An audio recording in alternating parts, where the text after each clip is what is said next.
নমস্কাৰ ফেচবুক লাইভৰ এই অনুষ্ঠানটোলৈ আপোনালোক সকলোকে আকৌ এবাৰ আদৰণি জনাইছোঁ। আশা কৰোঁ আপোনালোক সকলোৱে ভালে আছে আৰু এইকেইটা দিন বহুখিনি নতুন খবৰো আহি আছে, নতুন খবৰো আহিব। সেইকাৰণে মই মনতে ভাবিলোঁ যে কেইটামান কথা আপোনালোকৰ লগত একেলগে পাতি লওঁ, যাতে আমি সকলোৱে ইজনে সিজনৰ খবৰবিলাক গম পাই থাকিব পাৰোঁ। প্ৰথমতে মই আপোনালোকক জনাব খুজিছোঁ যে অহা 20 তাৰিখে ভাৰতৰ প্ৰধানমন্ত্ৰী নৰেন্দ্ৰ মোদী ডাঙৰীয়া অসমলৈ আহিব। প্ৰধানমন্ত্ৰী ডাঙৰীয়াই এইবাৰ অসম ভ্ৰমণৰ সময়ছোৱাত কেইবাটাও গুৰুত্বপূৰ্ণ কাৰ্যসূচীত অংশগ্ৰহণ কৰিব। লোকপ্ৰিয় গোপীনাথ বৰদলৈ আন্তৰ্জাতিক বিমানবন্দৰ, গুৱাহাটীৰ যিটো বিমানবন্দৰ, তাক অত্যন্ত সুন্দৰভাৱে নিৰ্মাণ কৰি উলিওৱা হৈছে। প্ৰায় 4,000 কোটি টকা ব্যয়েৰে নিৰ্মাণ কৰি উলিওৱা এই নতুন টাৰ্মিনেল বিল্ডিংটো চালে একেবাৰে আমি চকুটো তাৰ পৰা লৈ আহিব নোৱাৰোঁ আৰু সকলো ফালৰ পৰা অপূৰ্ব সুন্দৰ ব্যৱস্থা আৰু এই গোটেই বিমানবন্দৰটো নিৰ্মাণ কৰোঁতে আমাৰ অসমৰ বাঁহ ব্যৱহাৰ কৰা হৈছে আৰু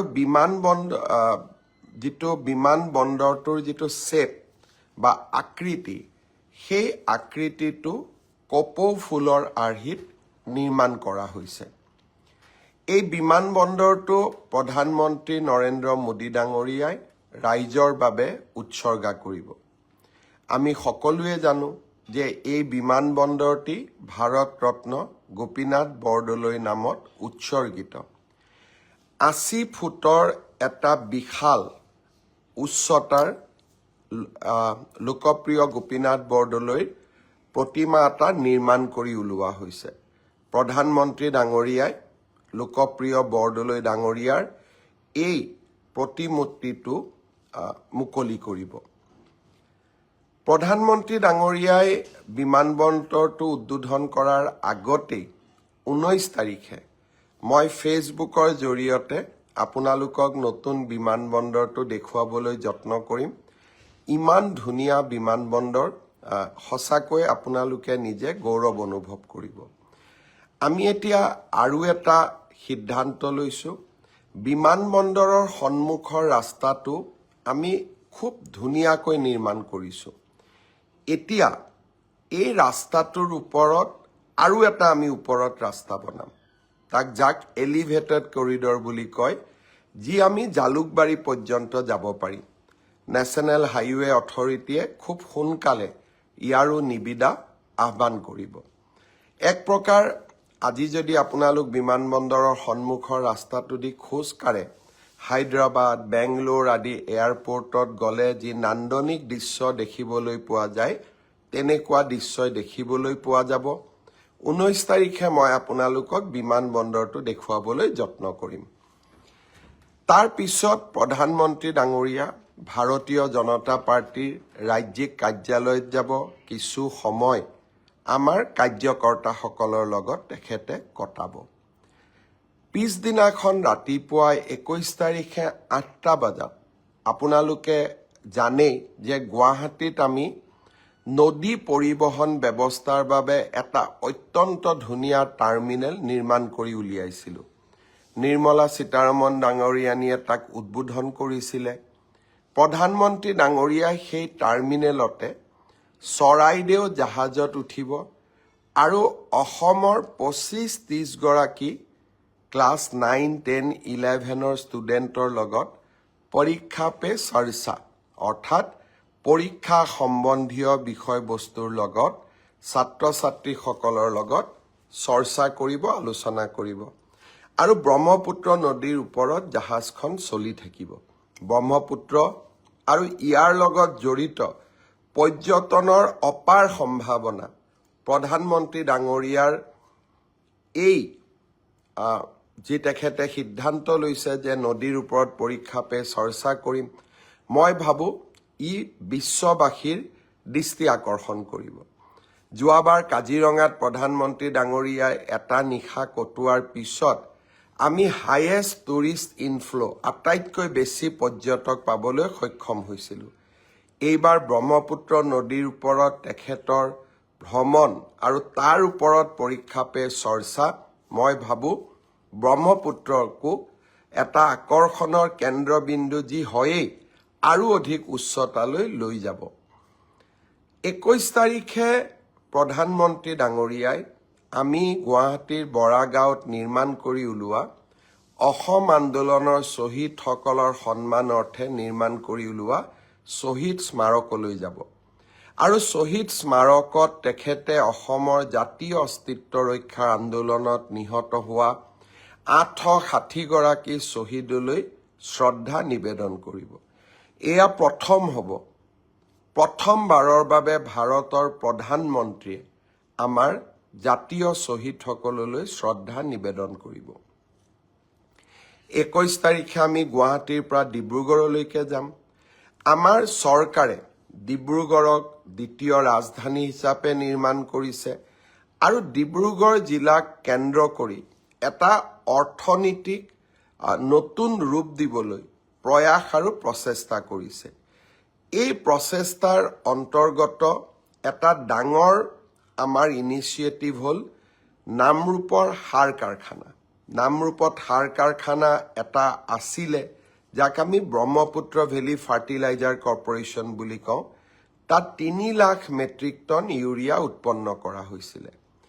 এতিয়া আমি অসম চৰকাৰ আৰু ভাৰত চৰকাৰৰ প্ৰচেষ্টাত ভাৰত চৰকাৰৰ 60%, অসম চৰকাৰৰ 40%, আমি 12 লাখ মেট্ৰিক টন ইউৰিয়া উৎপন্ন কৰিম।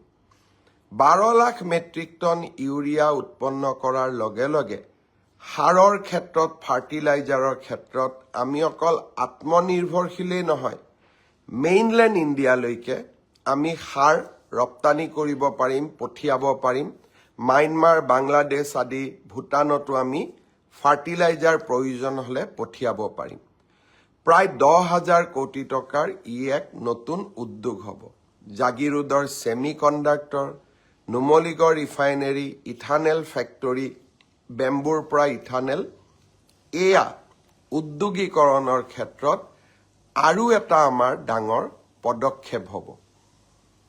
নামৰূপ আৰু গুৱাহাটীৰ 2খন ৰাজহুৱা সভালৈ নামৰূপৰ সভা 21 তাৰিখে 12 বজাত, গুৱাহাটীৰ সভা 20 তাৰিখে দিনৰ 2 বজাত। মই ভাৰতীয় জনতা পাৰ্টীৰ কাৰ্যকৰ্তা, গণ পৰিষদৰ কাৰ্যকৰ্তা আৰু সমগ্ৰ অসমবাসী ৰাইজক নিমন্ত্ৰণ জনাইছোঁ। আপোনালোকে প্ৰধানমন্ত্ৰী ডাঙৰীয়াৰ কাৰ্যসূচীত অংশগ্ৰহণ কৰিবলৈ আহিব। অসমৰ বাবে 2টা গৌৰৱ গাথা, নতুন বিমানবন্দৰ আৰু নতুন সাৰ কাৰখানা। ইয়াৰ পিছত মই কেইটামান আপোনালোকে সুধি থকা প্ৰশ্নৰ উত্তৰ দিব খুজিছোঁ।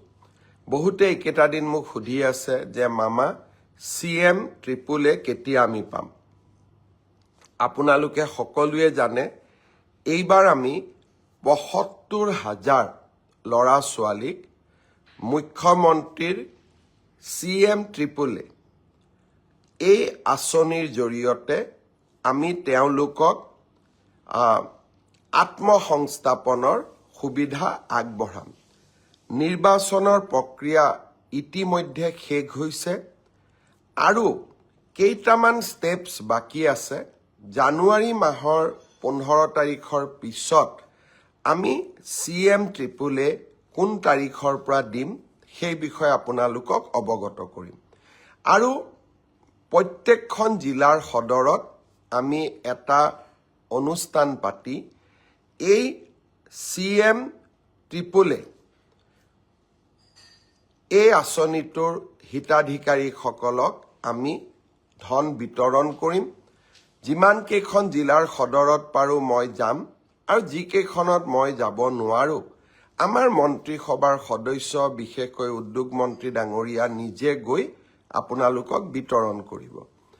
আমি নিশ্চিতভাৱে নিৰ্ধাৰিত সময় এই বিত্তীয় বৰ্ষ ফেব্ৰুৱাৰী মাহৰ জানুৱাৰীৰ 15 তাৰিখৰ পিছত আৰু ফেব্ৰুৱাৰী মাহৰ প্ৰথম 15 দিনৰ ভিতৰত এই আঁচনিৰ ধন আপোনালোকৰ মাজত বিতৰণ কৰিম।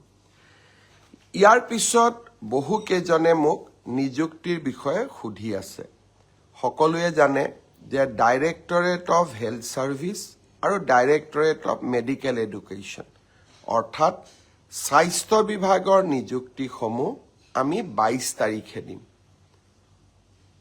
কিন্তু চাহ বাগিচাৰ 3% ৰিজাৰ্ভেশ্যনত যিসকলে চাকৰি পাইছে তেওঁলোকক আমি নিযুক্তি পত্ৰ 23 তাৰিখে দিম। এটা নিযুক্তি সকলোৰে বাবে নিযুক্তি 22 তাৰিখে হ'ব আৰু চাহ বাগিচাৰ ল'ৰা ছোৱালীখিনিৰ বাবে আমি 23 তাৰিখে নিযুক্তি পত্ৰ বিতৰণ কৰিম। এতিয়া দ্বিতীয় প্ৰশ্নটো মোক কৰি আছে বহুতে যে এডিআৰই নিযুক্তি কেতিয়া হ'ব।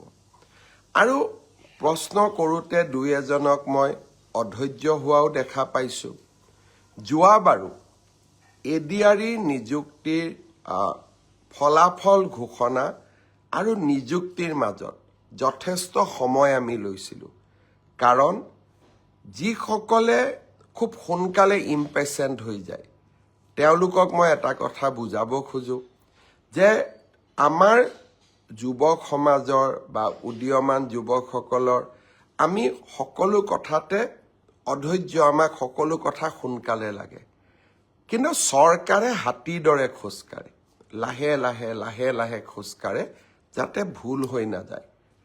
এডিআৰই তৃতীয় আৰু চতুৰ্থ বৰ্গৰ নিযুক্তিৰ পিছত 38টা বিভাগত ইয়াক আমি বিতৰণ কৰিব লাগে। 38টা বিভাগে প্ৰায় 60টাতকৈ অধিক সঞ্চালকালয়ৰ মাজত এই পদসমূহ বিতৰণ কৰিব লাগে। তাৰ পিছত তেওঁলোকক আকৌ অসমৰ বিভিন্ন জিলাত ভাগ কৰি আমি নিযুক্তি দিব লাগে। জিলা বিষয়াসকলে তেওঁলোকক ব্লক বা আন আৰু তলৰ কাৰ্যালয়লৈকে প্ৰেৰণ কৰিব লাগে। ই এটা ডাঙৰ প্ৰক্ৰিয়া। ইয়াৰ মাজতে দিব্যাংগ যিসকল 3% দিব্যাংগ যিসকলে চাকৰি পায় তেওঁলোককো আমি মেডিকেলি আৰু এবাৰ পৰীক্ষা কৰিব লাগে গুৱাহাটী চিকিৎসা মহাবিদ্যালয়। এই গোটেই প্ৰক্ৰিয়াখিনি সমাপ্ত কৰোঁতে আমি ডিচেম্বৰ মাহলৈকে আমাক সময় লাগিব। জানুৱাৰী মাহৰ 10 তাৰিখৰ আগতে আমি চতুৰ্থ বৰ্গ এডিআৰইত যিসকলে উত্তীৰ্ণ হৈছে তেওঁলোকক আমি নিযুক্তি পত্ৰ দিম আৰু জানুৱাৰী মাহৰ 15 তাৰিখৰ আশে পাশে তৃতীয় বৰ্গত যিসকলে উত্তীৰ্ণ হৈছে তেওঁলোকক আমি নিযুক্তি পত্ৰ বিতৰণ কৰিম। ইয়াৰ পিছত আৰু কেইটামান বিভাগৰ নিযুক্তি পত্ৰ আছে।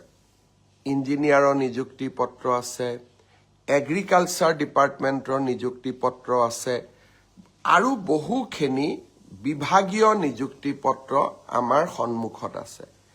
বিভাগীয় নিযুক্তি পত্ৰখিনি আমি ফেব্ৰুৱাৰী মাহৰ 10 তাৰিখৰ আগতে আমি শেষ কৰিম। কাৰণ নিৰ্বাচনৰ মডেল কোড অফ কণ্ডাক্ট যোৱাবাৰ 27 ফেব্ৰুৱাৰীত আহিছিল আৰু সেইকাৰণে আমি অত্যন্ত সচেতন যাতে মডেল কোড অফ কণ্ডাক্ট অহাৰ আগতে আমি নিযুক্তি পত্ৰসমূহ দি সমাপ্ত কৰিব পাৰোঁ। সৰ্বশিক্ষা অভিযানৰ যিসকল শিক্ষক স্পেচিয়েল ৰিক্ৰুটমেণ্ট ড্ৰাইভৰ জৰিয়তে চৰকাৰলৈ আহিব তেওঁলোকৰো নিযুক্তি পত্ৰ প্ৰদানৰ প্ৰক্ৰিয়া আমি ফেব্ৰুৱাৰী মাহৰ 10 তাৰিখৰ আগতে শেষ কৰিম। আপোনালোক নিশ্চিত থাকক, সকলোৱে নিযুক্তি পত্ৰ পাব যিসকলে উত্তীৰ্ণ হৈছে। আমি অধৈৰ্য হ'ব নালাগে। কোনোবাই কৈছে মই প্ৰাইভেট চাকৰি এৰি দিলোঁ, চৰকাৰে এই কথাবিলাক বিবেচনাত নলয়। চৰকাৰে মাত্ৰ যাতে আপোনালোকে চাকৰি কৰাৰ পিছত দৰমহা পায়, পেঞ্চন পায়, চাকৰি কাৰ্যকালত যাতে বিপদত নপৰে, সেইকাৰণে আমি নিযুক্তি পত্ৰসমূহ ভাবি চিন্তি আমি সুন্দৰ কৰি দিব যত্ন কৰোঁ। আৰু অকণমান ভাল কৰি দি থকাৰ কাৰণে যোৱা 5টা বছৰত মোৰ চৰকাৰৰ দিনত কোৰ্টত কেছ হোৱা নাই, নতুনকৈ চাকৰি পোৱা ল'ৰা ছোৱালীয়ে কষ্ট পোৱা নাই, আৰু এটা সুন্দৰ ব্যৱস্থা এটা আমি অসম চৰকাৰৰ ভিতৰত আমি নিৰ্মাণ কৰিব পাৰিছোঁ। আৰু তাৰ ফলাফল আজি সকলোৱে লাভ কৰিছে। 1.5 লাখ নিযুক্তি এটাও কোৰ্টত কেছ নোহোৱাকৈ। ই সাধাৰণ প্ৰাপ্তি নহয়। মোৰ আগত অসমত 14 গৰাকী মোতকৈও গুণী জ্ঞানী ব্যক্তিয়ে অসমৰ মুখ্যমন্ত্ৰীৰ আসনত অধিষ্ঠিত হৈছিল, কিন্তু কোনো এটা সময়তে 1.5 লাখ নিযুক্তিৰ প্ৰচেষ্টাই চলোৱা হোৱা নাছিল। অসমৰ দৰে ৰাজ্যৰ বাবে ই সপোনৰো অগোচৰ আছিলে। আজি আমি তাক বাস্তৱত ৰূপায়িত কৰিব পাৰিছোঁ। সপোন লগা কথাবিলাক আজি আমি বাস্তৱত প্ৰয়োগ কৰিব পাৰিছোঁ, সফল হ'ব পাৰিছোঁ।